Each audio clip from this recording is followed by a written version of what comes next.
ঘামটা মরে খারাপ হয়েছে।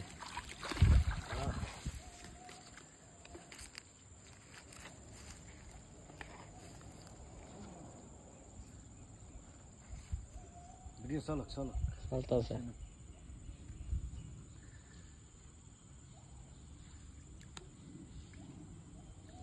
ও বেশি না তো, লবণ বেশি নাই তো। আরে এখানে পানি আরো বরাবর পানি থাকে, বললাম না পানি পানি দেখছি না। কাল যে সময় বৃষ্টি হয়েছে না লগে লগে আচ্ছা লগে ওই যে বিসমিল্লাহ ওই দাও উল্টে আছে। আমি মাছ ভাই বলছি না যে মাছ মনে করেন যে পানির লগে লগে যদি আইতেন মাছ মাইরা কুলাইতে পারতেন না। আল্লাহ আল্লাহ করো যে দূরণ আইছি যে যাতে খালি হাতে ফেরত না যাইতে হয়।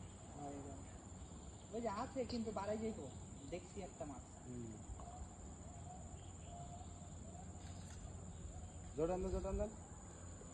একটা ফুটি বেজে, আরে দুই তিনটা বেজে আর লাগে একটা সাইজ একদম ছোট বাল, পানি কই পানি, এ মাছের কোন একটা মনে করেন 10টা মাছের সমান একটা।